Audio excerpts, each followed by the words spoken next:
السلام علیکم معزز سامعین، پچھلی قسط میں ہم نے آپ کو بتایا تھا کہ طارق بن زیاد نے سمندر کے کنارے اپنی تمام کشتیاں جلا دی تھیں۔ ممکن ہے کہ موجودہ دور کے لوگ کہیں کہ طارق نے غلطی کی کہ انہوں نے ان کے جہازوں کو جن کے ذریعے واپس جانا تھا جلوا دیا، لیکن حقیقت یہ ہے ان کی اس کارروائی سے مسلمانوں کے حوصلے بلند ہوئے، مسلمانوں کے دلوں میں جوش و امنگ کا دریا امڈ آیا تھا اور ہر مجاہد نے تہیہ کر لیا تھا کہ وہ شہید ہو جائے گا یا فتح حاصل کر لے گا، واپسی کا خیال تک دل میں نہیں آنے دے گا۔ مسلمان جزیرہ او خضر پر 5ویں رجب 93 ہجری سہ شنبہ کے روز وہاں پہنچے تھے۔ تھوڑے ہی عرصے میں تمام جہاز جل کر سمندر کی تہ میں بیٹھ گئے۔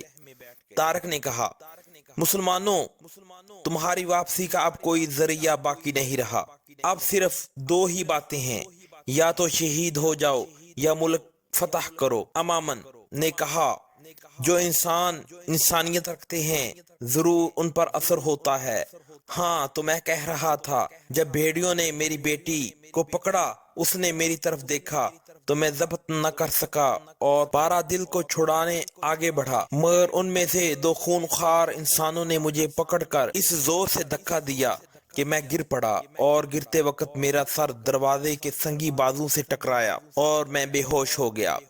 طارق نے دانت پیستے ہوئے کہا، بے درد انہیں انسان کہنا انسانیت کی توہین ہے، وہ بھیڑیے ہیں، بھیڑیے بے رحم اور سفاک اور خونخوار ہوتے ہیں۔ طارق نے کہا، اللہ انہیں غارت کرے، انہیں سزا دے گا۔ امامن نے کہا، ہزاروں ستم زدہ ہاتھ اٹھا اٹھا کر انہیں کوس رہے ہیں۔ طارق نے کہا، اچھا، جب تم ہوش میں آئے؟ امامن نے کہا، جب میں ہوش میں آیا وہ اسے لے جا چکے تھے، اور چونکہ میں بے ہوش ہو گیا تھا اور ان کو روک ٹوک کرنے والا کوئی نہ تھا، اس لیے انہوں نے میری ساری دولت بھی لوٹ لی اور چلے گئے، مگر مجھے دولت کی پرواہ نہیں، جو کچھ بھی میرے پاس تھا سب لے جاتے، مگر میری بچی کو چھوڑ دیتے، مگر وہ دولت بھی لے گئے اور میرے دل کے ٹکڑے کو بھی لے گئے۔ مجھ پر اس واقعے کا ایسا اثر ہوا کہ میں نیم پاگل ہو گیا، ایک کمرے سے دوسرے کمرے میں اور دوسرے سے تیسرے کمرے میں بھاگا پھرنے لگا۔ دیر تک میری یہی حالت رہی، یہاں تک کہ رات ہو گئی اور تھک کر چور ہو گیا۔ نیند تو کیا آتی تھی، شاید ضعف طاری ہو گیا تھا یا پھر صدمہ کا اثر بھی باقی تھا، جس کے سبب مجھے غش آ گیا۔ اسی عالم میں میں نے ایک سفید پوش بزرگ کو دیکھا جو کہ مجھے تسلی دے رہے تھے اور کہہ رہے تھے، غم نہ کر، تیری بیٹی محفوظ ہے اور اسے چھڑانے والے بھی آ گئے ہیں۔ دریافت کیا، حضور میں انہیں کیسے پہچانوں گا؟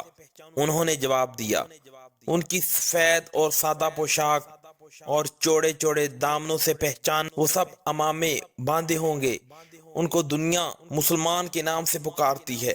سب کو اس سے یہ سن کر کمال کا تعجب ہوا، لیکن تعجب کے ساتھ ساتھ ان سب کو اس بات کا علم بھی ہو گیا کہ وہ انشاءاللہ اندلس کی موجودہ حکومت کا تختہ الٹ دیں گے۔ امامن نے کہا، میں فوراً اٹھ کھڑا ہوا، صبح ہو گئی تھی، میں نے مکان بند کیا اور آپ کی تلاش میں یہاں چلا آیا، اللہ کا شکر ہے کہ آپ مل گئی۔ طارق نے کہا، اور یہ واقعہ کب کا ہے؟ امامن نے کہا، 1 مہینے کا ذکر ہے حضور۔ طارق نے کہا، تمہاری لڑکی کا کیا نام ہے؟ امامن نے کہا، بلقیس ہے حضور۔ طارق نے کہا، ہمارے یہودیوں میں تو ایسا نام نہیں رکھا جاتا۔ امامن نے کہا، حضور یہ بات بہت مشہور ہے کہ بلقیس حضرت سلیمان علیہ السلام کی بیوی نہایت حسین و جمیل تھی، میری بیٹی بھی بہت حسین ہے، اس لیے اس کا نام بلقیس رکھا تھا۔ طارق نے کہا، اچھا، تمہیں کچھ معلوم ہے کہ وہ بلقیس کو کہاں لے کر گئے ہیں؟ امامن نے کہا، حضور اتفاق سے ایک عیسائی مل گیا تھا اور وہ ان سپاہیوں میں سے تھا جو کہ اسے پکڑ کر لے گئے تھے، اس سے میں نے پوچھا تھا تو اس نے کہا کہ بلقیس تدمیر کے لشکر میں ہے۔ طارق نے کہا، اور تدمیر کہاں ہے؟ امامن نے کہا، قریب ہی ہے، شاید یہاں سے 4-5 میل ہوگا۔ طارق نے کہا، پھر تو یہی مناسب ہوگا کہ ہم آج یہیں ٹھہریں اور صبح ہوتے ہی ان پر حملہ کر دیں۔ امامن نے کہا، حضور چونکہ میرے دل میں آتش انتقام بھڑک رہی ہے، اس لیے میں تو یہی کہوں گا کہ اسی وقت ان بھیڑیوں پر حملہ کر دیں، لیکن صحیح رائے یہی ہے کہ آج یہاں قیام کیجئے اور صبح ہوتے ہی حملہ کر دیجئے۔ مغیث رومی اور دوسرے افسروں نے بھی یہی مشورہ دیا۔ چنانچہ اسی جگہ رات بسر کرنے کے ارادے سے اسی جگہ لشکر جمع ہو گیا۔ چونکہ مسلمان خیمے نہیں لائے تھے نہ گھوڑے، اس لیے کھلے آسمان تلے ہی سایہ رات بسر کرنے لگے۔ رات کو انہوں نے کھانا تیار کر کے کھایا، امامن کو کھلایا اور عشاء کی نماز پڑھ کر سو گئے۔ صبح بیدار ہوئے، ضروریات سے فراغت حاصل کرنے کے بعد وضو کیا اور جماعت کے ساتھ نماز پڑھی۔ جب وہ نماز پڑھتے تھے تو امامن ان کو حیرت سے دیکھ رہا تھا، ان کی خدا ترسی کا تھا۔ اس نے ایک ہی شب ان کے ساتھ رہ کر دیکھ لیا تھا کہ شاید یہ لوگ فضول تکلفات اور بیہودہ باتوں سے کوسوں دور ہیں۔ ان کا مشغلہ اللہ کی عبادت ہے۔ خوش اخلاق ایسے ہیں کہ اس نے آج سے پہلے ایسے خوش اخلاق لوگ نہ دیکھے تھے۔ نماز پڑھتے ہی ہر مجاہد نے اپنا اپنا بستر اور تھوڑی تھوڑی رسد باندھ کر اپنی اپنی کمر سے لگائی اور نہایت اطمینان سے صف در صف کھڑے ہو گئے۔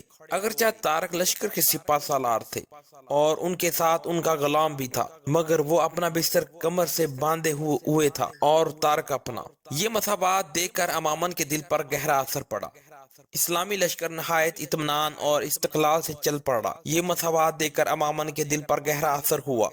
اسلامی لشکر نہایت اطمینان اور استقلال سے چل پڑا اور اب ان کا ہر قدم جزیرہ سبز سے آگے بڑھنے لگا تھا۔ مسلمان خوب جانتے تھے کہ اس جزیرہ کے اختتام پر تدمیر سے مقابلہ ہوگا۔ انہیں اس مقابلہ کی بڑی مسرت فرتے انبساط سے قدم بڑھائے چلے جا رہے تھے۔ ابھی آفتاب نصف النہار کے قریب بھی نہیں پہنچا تھا کہ جزیرہ سبز سے باہر نکل آئے۔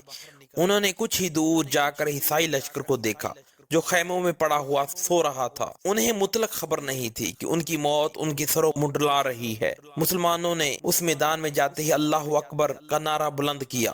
عیسائیوں نے اس نعرے کی آواز کو سنا اور گھبراتے ہوئے خیموں سے باہر آئے اور حیرت سے لشکر اسلام کو دیکھنے لگے۔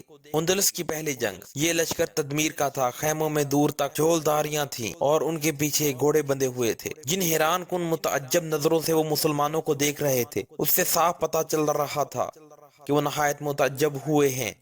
تدمیر جوان تھا اور نہایت چلاک، تجربہ کار اور بہادر۔ اس نے فوراً ہی اپنے لشکر کو مسلح کیا، مجاہدین اسلام سے مقابلے کے لیے نکلنے کا حکم دیا۔ اندلس کے عیسائیوں نے اس سے پہلے کسی مسلمان کو نہیں دیکھا تھا، اس لیے ان کو حیرت ہو رہی تھی کہ یہ کون لوگ ہیں اور کہاں سے آ گئے ہیں۔ لیکن جب تدبیر نے انہیں مقابلے کا حکم دیا تو وہ فوراً اپنے خیموں میں گھسے اور تیار ہو کر اپنے گھوڑوں پر سوار ہو کر میدان جنگ میں نکلنے لگے۔ طارق نے فوراً ہی فوج کو صف بستہ شروع کرنا شروع کر دیا۔ ہم پہلے ہی بتا چکے ہیں کہ مسلمانوں کے پاس گھوڑے نہیں تھے، وہ پیدل تھے۔ نیز گھوڑا تو گھوڑا، مجاہدین اسلام کے پاس ہتھیار بھی پورے نہیں، زرہ بند کا تو جواب ہی کیا۔ اکثر لوگوں کے پاس نیزے اور تلواریں، کچھ لوگوں کے پاس خالی کمان اور کچھ خالی لاٹھیاں تھیں۔ طارق نے انہیں اس طرح صفہ بستہ کیا۔ اگلی صف میں ہر 4 آدمی ایسے تھے جن کے پاس تلواریں اور نیزے تھے۔ بیچ میں ایک کمان والے کو کھڑا کر دیا۔ دوسری اور تیسری صفوں میں صرف تلوار اور نیزے والے تھے۔ چوتھی صف میں تیر انداز کھڑے کیے گئے۔ جس وقت انہوں نے اس ترتیب سے مجاہدین اسلام کی صف آرائی کی، اس وقت تدمیر بھی اپنے لشکر کو صف آرا کر چکا تھا۔ اس کے تمام سپاہی لوہے کی زرہ بختر پہنے گھوڑوں پر سوار بڑی شان و شوکت سے کھڑے ہوئے تھے۔ ان کے تیور بتا رہے تھے کہ وہ بے سر و ساما مجاہدین کو حقیر اور ناتواں سمجھ رہے تھے۔ تدمیر اپنے لشکر کی صفوں سے باہر نکلا اور چند قدم آگے بڑھ کر بلند آواز میں پوچھنے لگا، اے لوگو، کیا تم بتا سکتے ہو کہ تم کون ہو؟ کیونکہ تدمیر نے اپنی زبان میں بات کی تھی، اس لیے کوئی مسلمان اس کی بات کو نہ سمجھ سکا۔ چنانچہ طارق نے امامن کو بلا کر دریافت کیا، تم اسے جانتے ہو؟ یہ کون ہے؟ جی ہاں، یہ تدمیر ہے، عیسائی لشکر کا سپہ سالار۔ طارق نے کہا، اس سے دریافت کرو کہ یہ کیا کہتا ہے۔ طارق امامن کے ساتھ بڑھ کر صفوں سے باہر نکلا۔ تدمیر نے امامن کو دیکھا تو غضب میں آ کر کہا، او شیطان یہودی، تو بھی ان کے ساتھ ہے؟ تیری اس نازیبا حرکت سے پتہ چل رہا ہے تم یہودی لوگ ان سے ملے ہوئے ہو اور تم ہی انہیں کہیں سے پکڑ کر ہمارے مقابلے کے لیے لائے ہو۔ امامن نے اطمینان و سنجیدگی سے جواب دیا، ہم نہیں لائے، بلکہ تمہاری قوم ہی انہیں حملہ کرنے پر مجبور کر رہی ہے۔ تدمیر نے غصے سے کہا، کون ہے وہ بدبخت؟ امامن نے کہا، کونٹ جولین اور سیوتا کا گورنر۔ امامن کو تمام واقعات معلوم ہو چکے تھے، کیونکہ وہ یہودی تجارت کی غرض سے حجاز جاتے رہتے تھے۔ یہودی حجاز جاتے رہتے تھے، اس لیے عربی زبان سے بھی خوب اچھی طرح واقف تھے۔ کونٹ جولین کا نام سن کر تدمیر چونک پڑا اور وہ کچھ سوچنے لگا۔ کچھ وقفہ کے بعد اس نے کہا، یہودی کتے، تو مجھے فریب دیتا ہے۔ اس لشکر کے ساتھ تو ہی ہے اور تو ہی انہیں کہیں سے چڑھا لایا ہے۔ اب تک تیری قوم نے ہماری حکومت میں نہایت آرام اور بے فکری سے رہ کر خوب دولت کمائی ہے، مگر اب اس دشمنی کے صلے میں ایک یہودی کو بھی اندلس کی سرزمین پر زندہ نہیں رہنے دیا جائے گا۔ تمہاری ساری دولت نیز تمہاری قوم کی تمام لڑکیوں کو تم سے چھین کر ملک بدر کر دیا جائے گا۔ امامن نے ذرا طیش برے انداز میں کہا، او مغرور انسان، اگر تمہارے بس کی بات ہوتی تو تم ضرور کرو گے، لیکن یاد رکھو کہ اللہ مظلوموں کا حامی ہے، اور اس نے ان نیک دل اور خدا ترس لوگوں کو ستم زدوں کی امداد کے لیے اس ملک میں بھیجا ہے۔ تدمیر نے حقارت سے کہا لگا کر لوٹتے ہوئے کہا، اب تم دیکھنا اپنے حمایتوں کا بھی انجام۔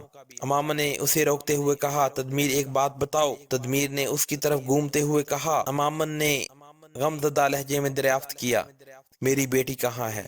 تدمیر نے تکبرانہ انداز میں جواب دیا، جو میرے خاص خیمے میں موجود ہے۔